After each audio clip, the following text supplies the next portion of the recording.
Hi families, இன்றைக்கி என்னுடைய daily routine ஒர்க்கை தான் நான் உங்களுக்கு ஷேர் பண்ண போகிறேன். என்னுடைய டெய்லி ரொட்டீன் ஒர்க்கு பார்த்திங்கன்னா 5:30லேருந்து ஸ்டார்ட் ஆகுது.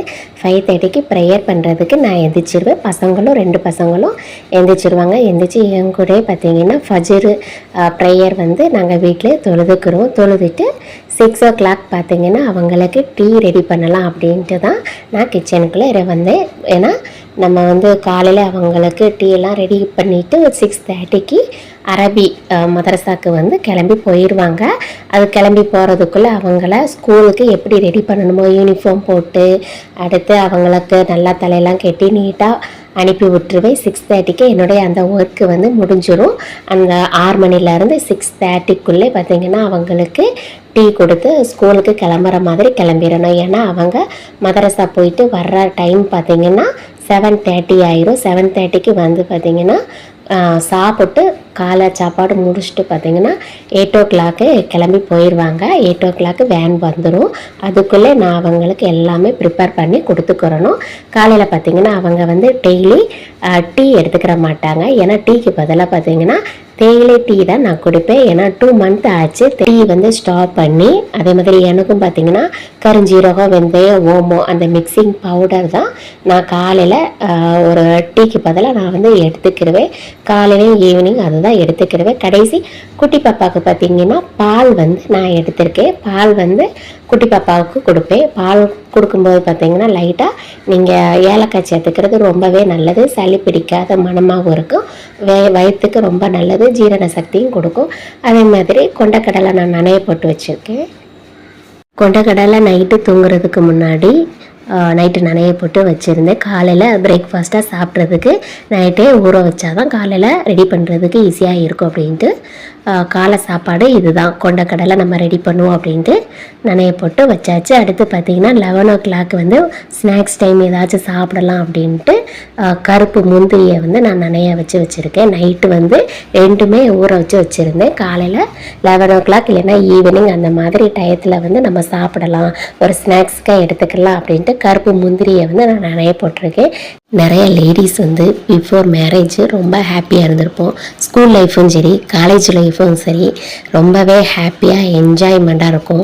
ஏன்னா நம்மளுடைய கூட பிறந்தவங்க, அக்கா தங்கச்சி, அண்ணன் தம்பி அவங்களோட சின்ன சின்ன சண்டை போட்டு அந்த லைஃப் வந்து சூப்பராக இருக்கும். அது எப்போ சூப்பராக இருக்கும் அப்படின்னா நம்மளுக்கு கல்யாணம் ஆனால் மட்டும்தான் அது வந்து தெரியும்.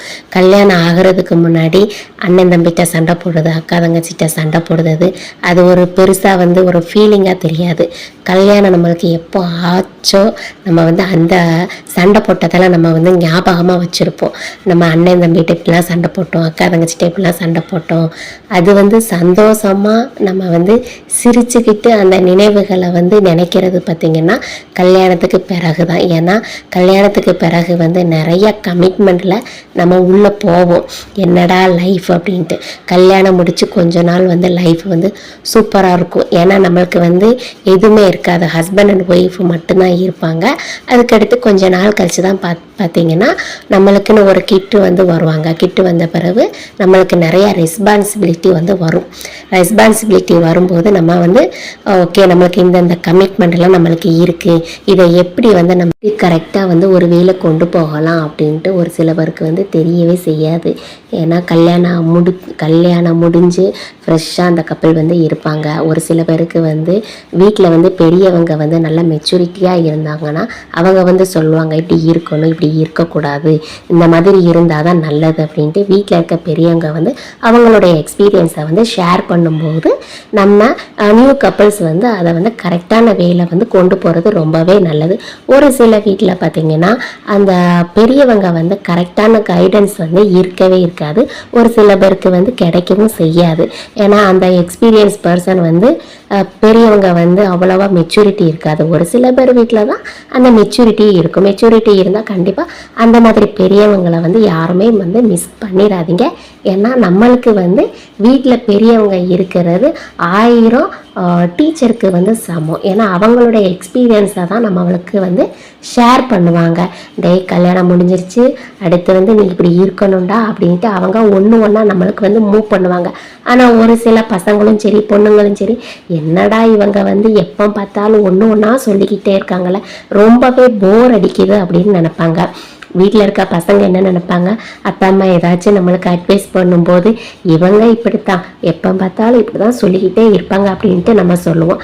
ஆனால் மாமியார் வந்து நம்ம சொல்லும்போது நம்ம என்ன நினைப்போம், எங்கள் மாமியார் வந்து ஏதாச்சும் ஒன்று சொல்லிக்கிட்டே இருப்பாங்க, சொல்லலைன்னா அவங்களுக்கு வந்து பொழுது போகிறதே தெரியாது அப்படின்ட்டு நம்ம வந்து அதை ஸ்கிப் பண்ணுவோம். தயவு செஞ்சு அதை வந்து ஸ்கிப் பண்ணாதீங்க. ஏன்னா நமக்கு வந்து மாமியார் கிடைக்கிறது, ஒரு நல்ல மாமியார் கிடைக்கிறது நிறைய பேருக்கு வந்து அது வந்து ஒரு வரம்.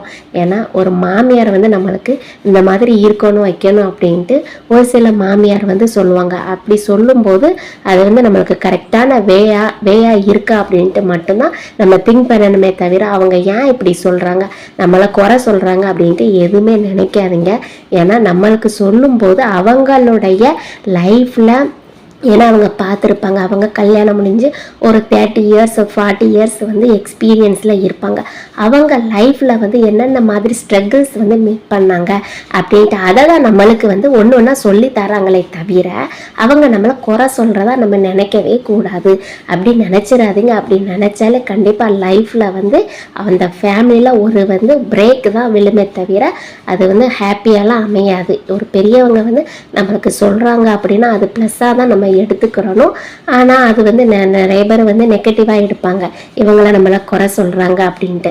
அப்படி நெகட்டிவாக நம்ம எடுத்தோம் அப்படின்னா கண்டிப்பாக அந்த அந்த ஸ்பாயில் வந்து நம்மளுக்கு மட்டும்தான் தவிர அவங்களுக்கு வந்து கிடையாது.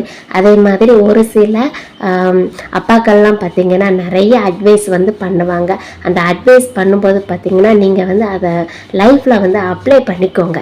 ஏன்னா கொஞ்ச நாள் கழித்து வந்து நீங்கள் நினைப்பீங்க, ஐயையோ நம்ம அப்பா வந்து இப்படி சொன்னார், நம்ம வந்து அதை ஃபாலோ பண்ணாமலே போயிட்டோமே, அதை ஃபாலோ பண்ணால் கண்டிப்பாக லைஃப்பில் வந்து முன்னேறி இருக்கலாமோ அப்படின்ட்டு நீங்கள் வந்து நினைப்பீங்க. ஒரு சில வீட்டில் வந்து பார்த்திங்கன்னா அப்பா அம்மா வந்து நல்லா இருப்பாங்க, ஒரு சில வீட்டில் வந்து பசங்க வந்து நல்லா இருப்பாங்க. ஆனால் எல்லாமே ஒரே இடத்துல வந்து நல்லபடியாக அமையாது. இப்போ பார்த்திங்கன்னா ஒரு சில வீட்டில் அம்மா அப்பா நல்லா இருந்தால் பசங்க வந்து சொல் பேச்சு கேட்க மாட்டாங்க. அதே மாதிரி வீட்டுக்கு வந்தால் மாமியார் சரி, வீட்டில் இருக்கிற மாமியார் சரியில்லை அப்படின்னா மருமவா வந்து ஓகே நம்ம வந்து நல்லபடியாக அந்த வீட்டில் வந்து கல்யாணம் முடிஞ்சு இருக்கோம், நம்ம ஒரு ஃபேமிலியில் வந்து ஜாயிண்ட் ஃபேமிலியாக தான் இருக்கிறோமே தவிர பிரிஞ்செல்லாம் போகக்கூடாது, அந்த மாதிரிலாம் ஒரு தாட்டோடு தான் இருப்பாங்க.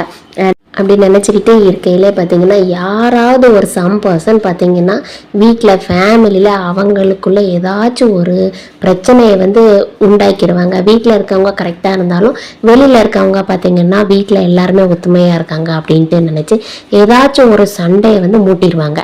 மாமியாருக்கும் சரி, அந்த வீட்டில் மாமனாருக்கும் சரி, அவங்ககிட்ட உங்கள் மவ அப்படி, உங்கள் மருமவ அப்படி, உங்கள் மவன் அப்படி அப்படின்ட்டு ஏதாச்சும் ஒரு பிரச்சனையை கிளப்பி அந்த வீட்டில் ஒரு பெரிய பூகம்பத்தை ஏற்படுத்திடுவாங்க. அது பிறகு என்னாகும், சம் அண்டர்ஸ்டாண்டிங் இல்லாமல் அந்த வீட்டில் கண்டிப்பாக ஜாயிண்ட் ஃபேமிலியாக இருக்கணும் அப்படின்ட்டு நினச்சி இருப்பாங்க.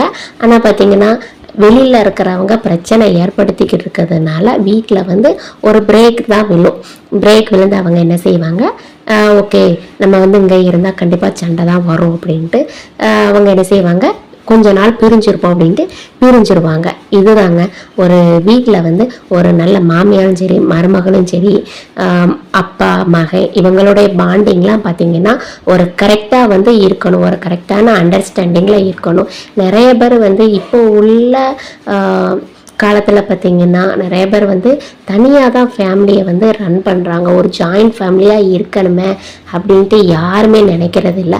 ஆனால் ஜாயிண்ட் ஃபேமிலியாக நம்ம இருந்தால் என்ன ஒரு ப்ளஸ் அப்படின்னா, வீட்டில் பெரியவங்க இருந்தாங்க அப்படின்னா அவங்க ஒரு நல்லது ஏதாச்சும் சொல்லுவாங்க, இப்படி இருக்கணும் அப்படி இருக்கணும். இப்போ சின்ன பிள்ளைங்களை நம்ம வச்சுக்கிட்டு இருந்தோம் அப்படின்னா சின்ன பசங்களுக்கு வந்து உடம்பு சரியில்லைன்னா கை வைத்தியம் அப்படின்ட்டு ஏதாச்சும் சொல்லுவாங்க. அது வந்து மாமியாக தான் வந்து சொல்ல முடியும். ஒரு மருமகளுக்கு எதுவுமே தெரியாது. ஏன்னா நிறைய பேர் வந்து இங்கிலீஷ் மெடிசனுக்கு வந்து போயிருந்தாங்க. எதுனாலுமே லேசாக காய்ச்சனாலும் சரி தலைவலினாலும் சரி பார்த்திங்கன்னா இங்கிலீஷ் மெடிசின் வந்து நம்ம வந்து எடுத்துக்கிடுவோம். ஆனால் வீட்டில் வந்து ஒரு பாட்டி ஒரு மாமியார் அந்த மாதிரி இருக்கும்போது அவங்க வந்து கை வைத்தியம் சொல்லுவாங்க. அதே மாதிரி பெரியவங்க ஒரு மாமனார் அந்த மாதிரி இருக்கும்போது பசங்களுக்கு வந்து ஒரு அப்பா அம்மாவே அவங்களுடைய பாண்டிங் வந்து கரெக்டாக இருந்துச்சு அப்படின்னா இந்த மாதிரி பண்ணணும், இந்த மாதிரி லைஃப்பில் இருக்கணும்டா அப்படின்ட்டு அவங்க சொல்லும்போது இதுவும் நல்லாயிருக்கும். அதே மாதிரி வீட்டில் வந்து ஜாயிண்ட் ஃபேமிலியில் பெரியவங்களும் இருக்கணும். அதே மாதிரி ஒரு நியூ கப்புள்ஸு இருந்தால் நம்மளுக்கு வந்து வீட்டில் எல்லாரையுமே அனுசரித்து போனால் மட்டும்தான் அவங்களுக்கு வந்து அந்த வீட்டில் வந்து சந்தோஷமாகவும் இருக்கும். வெளியில் சம்பாதிச்சுட்டு வர்ற ஆம்பளை பசங்களுக்கும் சரி, வீட்டில் இருக்கிற லேடிஸு ஹோம் மேக்கராக இருக்கிற பெண்களும் சரி ஹாப்பியாகவும் இருக்க முடியும். அதே மாதிரி வீடு நல்லா இருக்கணும் அப்படின்னா வீட்டில் இருக்க லேடிஸ் வந்து 2 பேரும் வந்து ஒத்துமையாக இருக்கணும். இதுதான் நம்ம வந்து ஃபேமிலியில் வந்து எப்படி வந்து ஒரு ஹாப்பியாக இருக்கலாம் அப்படின்ட்டு என்னுடைய ஸ்மால் ஷேரிங்கு. இதே மாதிரி இது வந்து ஒரு இன்சிடெண்ட்டு உங்கள் லைஃப்பில் நடந்துச்சு அப்படின்னா கண்டிப்பாக கமெண்ட்டில் வந்து கமெண்ட் பண்ணுங்கள். உங்களுடைய லைஃப்லேயும் இந்த மாதிரி வந்து நடந்துச்சா, இல்லைனா உங்களுக்கு இந்த மாதிரி நீங்கள் வந்து நினச்சிருக்கீங்களா அப்படின்ட்டு கமெண்ட்டில் கமெண்ட் பண்ணுங்கள். ஸ்கூலுக்கு போகிறதுக்கு எல்லாமே ரெடி பண்ணியாச்சு. இப்போ பசங்களுக்கு லஞ்சு வந்து எடுத்து வச்சுக்கலாம். அவங்களுடைய டிஃபன் பாக்ஸில் எல்லாமே எடுத்து வச்சுக்கிறணும். சாதம், வெண்டைக்காய் குழம்பு, பீட்ரூட் பொரியல், பச்சை பாசி பயிறு வீட்டில் சாப்பிட்றதுக்கு டைம் இல்லை, ஸோ ஸ்கூலில் சாப்பிடலாம் அப்படின்ட்டு சொல்லிட்டாங்க. ஸோ அதையும் ரெடி பண்ணியாச்சு. 2 வாட்ரு கேன்லையும் தண்ணி அடித்து எல்லாமே ஃபில் பண்ணி வச்சாச்சு. ஸோ இப்போ பார்த்திங்கன்னா கடைசி குட்டி வந்து விளையாண்டுக்கிட்டு இருக்கா. அவளுக்கு முயல் கூட விளையாடுறது ரொம்ப ரொம்ப இஷ்டம். பசங்க 2 பேரையும் ஸ்கூலுக்கு அனுப்பி வச்சாச்சு. இந்த வீடியோ உங்களுக்கு பிடிச்சிருந்துச்சு அப்படின்னா லைக் பண்ணுங்கள், மற்றவங்களுக்கும் ஷேர் பண்ணுங்கள். நம்ம சேனலை சப்ஸ்கிரைப் பண்ணலைன்னா சப்ஸ்கிரைப் பண்ணிக்கோங்க. பக்கத்தில் இருக்கும் பெல் ஐக்கானையும் கிளிக் பண்ணிக்கோங்க. அப்போ தான் நான் போடுற வீடியோ உங்களுக்கு நோட்டிஃபிகேஷனாக வரும். Thank you so much. Thanks for வாட்சிங்.